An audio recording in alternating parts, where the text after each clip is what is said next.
Muhammadiyah, nyekrop enggak? Pro. Jati diri BNT itu nyekrop enggak dengan Muhammadiyah? Pro. Sangat nyekrop. Muhammadiyah itu berdakwah tidak melulu ceramah, tapi berdakwah melalui amal usaha ya, di pendidikan, di kesehatan, dan sekarang di ekonomi ini mau dibangun pilar berikutnya Muhammadiyah itu ekonomi. Dalam rangka apa? Dakwah. Sehingga kalau BNT kok jadinya dakwah di sekrup ke Muhammadiyah, ya nyekrop banget. Bahkan sih gaya konsep ini aslinya ya Muhammadiyah. Sehingga sampai kesimpulan BNT jadinya berdakwah itu sebenarnya karena presiden BNT itu konsepnya Muhammadiyah. Gak ngerti ini ilmunya ke Muhammadiyah, amal usaha itu. Jadi ini ketika apa rumah sakit, tokomu, BNT itu bukan dalam rangka bisnis, dalam rangka dakwah, menjadi wasilah dakwah, sarana dakwah. Gitu kawan-kawan. Jadi ini kok banget dengan Muhammadiyah. Mungkin Muhammadiyah malah saja gitu bedanya. Karena sekarang ini amal usaha yang bervisi dakwah di Muhammadiyah itu menjadi tidak banyak. Karena pengelolaannya rangkumin visi-visi Muhammadiyah itu. Sehingga mengelola amal usaha pendidikan ya supaya amal usaha pendidikan yang lain. Pokoknya sebetulnya bantuan oke. Dan betul-betul oke. Sing bisa dikorupsi oke. Ora konangan. Nek dia kan konangan terus sih. Ora ana sing audit ya. Ya, cuma dia enggak ada. Kalau pemerintah nek danane pemerintah kan pemerintah enggak ngaudit. Kecuali anak-anak dua. Sehingga kan paling aman korupsi itu Muhammadiyah. Nah, kalau mindsetnya sudah salah, ya sudah. Arah amal usaha saja jadi salah, tidak lagi bernilai dakwah lagi. Dulu awal Muhammadiyah ketika mulai pas nilai dakwah, ke PKU Jogja, ke sekolahan, ke rumah sakit, semua itu dalam rangka dakwah. Dakwah bilhal tadi. Nah, saya ini ke BNT sama, nyekrop dulu ya. Itu ya, jadi nyekrop ini kita masuk di Muhammadiyah nyekrop sama, jadi diri BNT itu kompatibel dengan amal usaha di Muhammadiyah. Bahkan sekarang BNT jadi pionirnya untuk mengembalikan jati diri amal usaha Muhammadiyah. Sehingga sentiannya kalau BNT rumongso abot, ya sudah dipadai BNT gitu. Ya, ketika karyawannya cek ngaji itu, waktu dipadai BNT karyawan BNT gitu, nggak mau, merasa berat. Karena pas awal visinya dasar itu. Gak ditanamkan isinya amal usaha, gak ditanamkan. Siapa yang menanamkan? Ya mestinya pengurus Muhammadiyah yang menanamkan itu. Nah, enggak nanti ya itu jadi ajang sama dengan dunia kerja yang lain. Dan di BNT itu juga begitu. Nah, kebetulan BNT sudah awal, akhirnya sekarang jadi pilot project tentang amal usaha yang benar di Muhammadiyah. Begitu. Intinya tadi lembaga dakwah. Nah, lembaga dakwah itu punya identitas.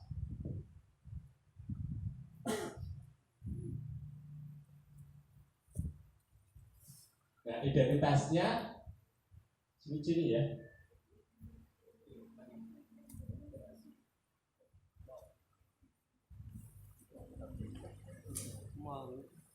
Jadi di lembaga dakwah itu memiliki identitas BNT itu. Ada 4 identitas. BNT memiliki 4 identitas.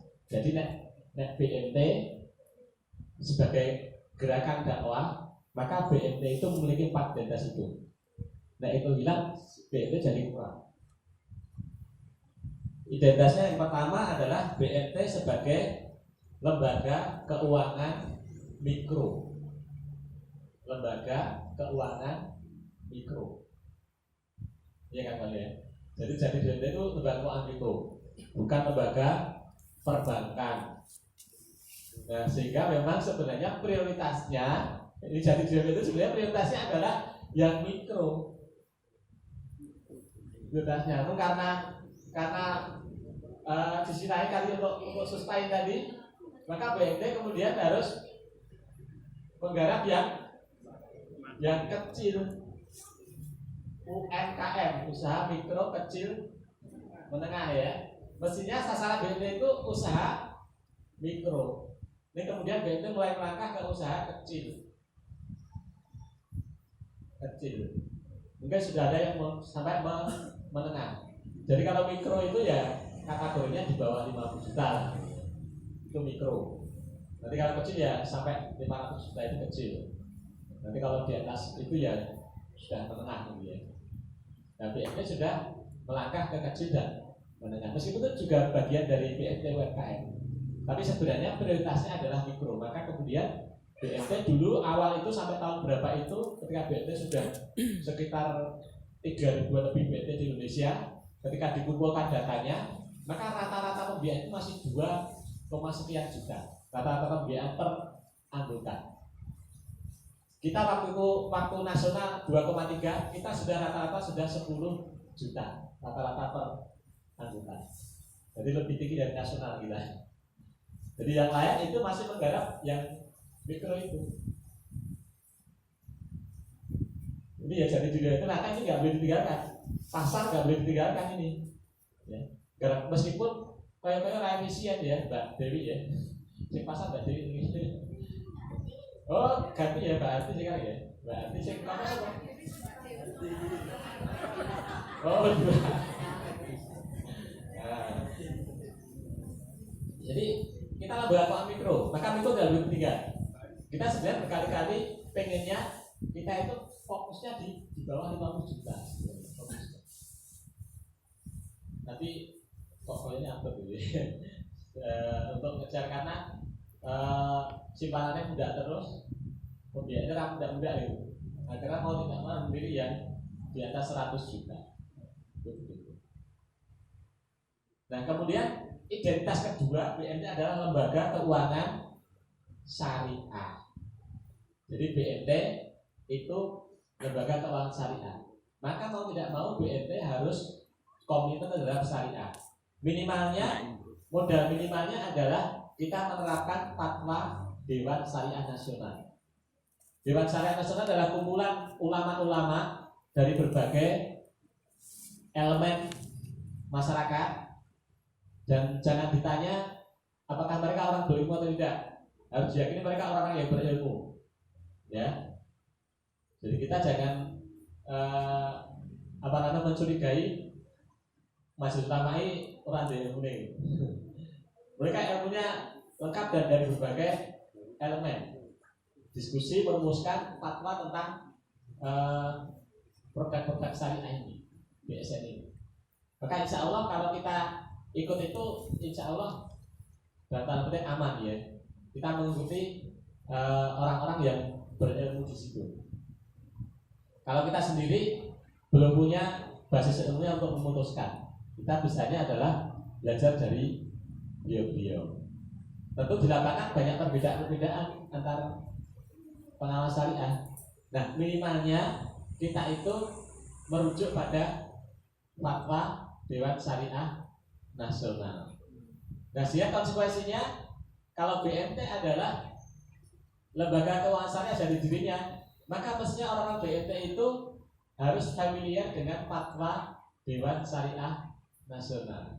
Ada yang sudah merasa familiar dengan fatwa DSN? Ada yang sudah merasa familiar?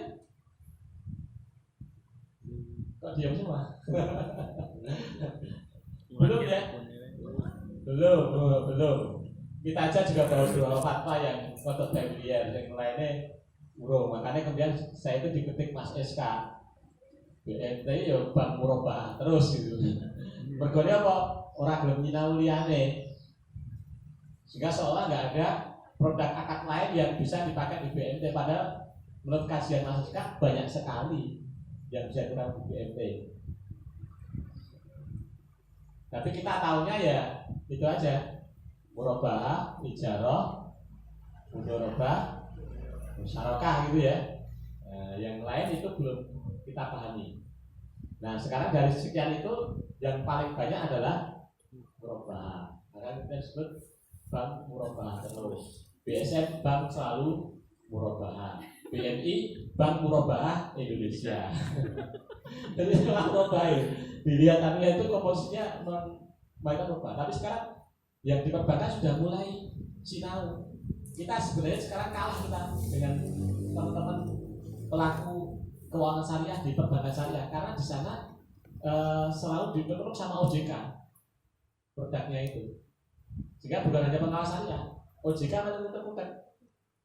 Sehingga mau tidak mau harus belajar syariah. Meskipun ya sing mindsetnya konten banyak, tapi kita kenal beberapa teman pengelola bank syariah itu pemahamannya tentang syariah lebih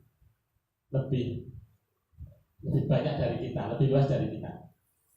Kita diskusi, dia nyambung gitu ya.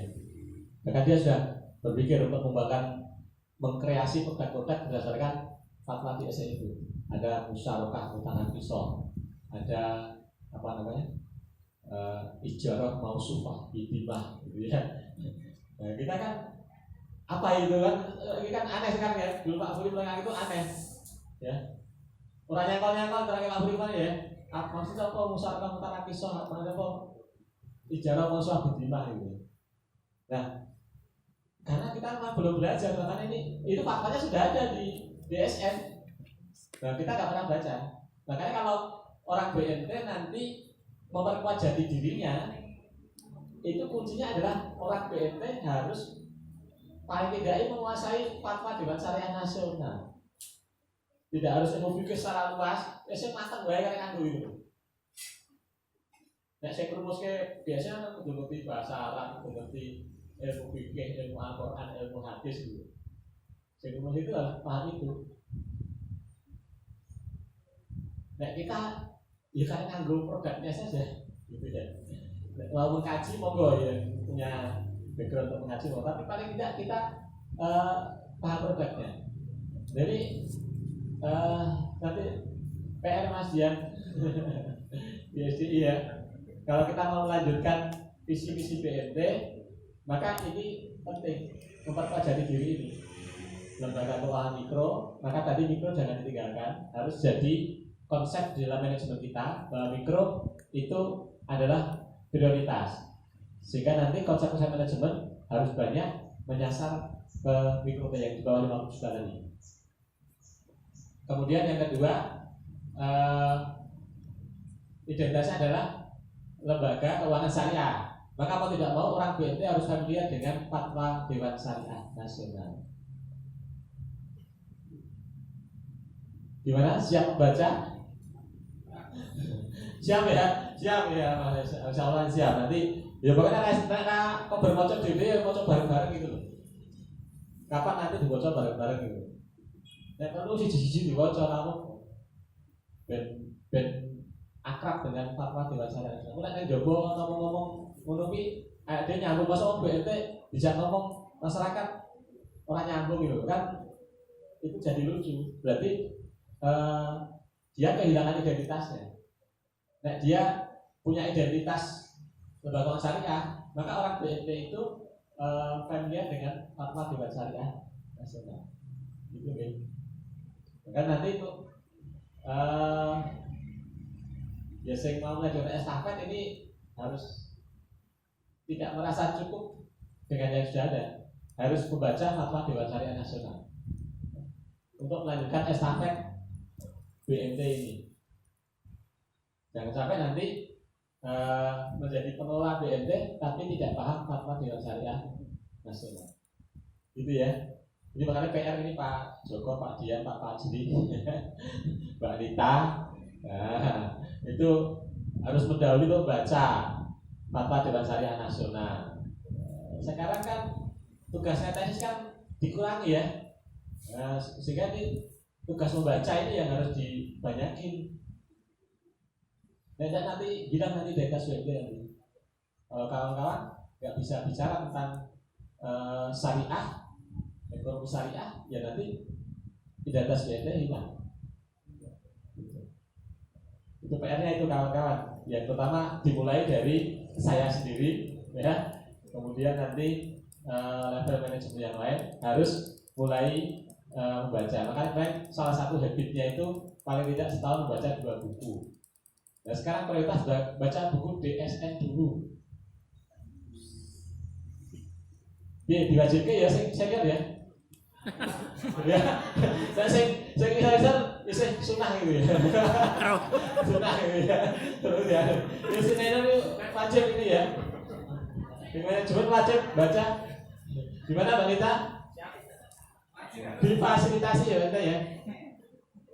Difasilitasi karena kopi ya, aku sampai. Ya, itu tadi kan.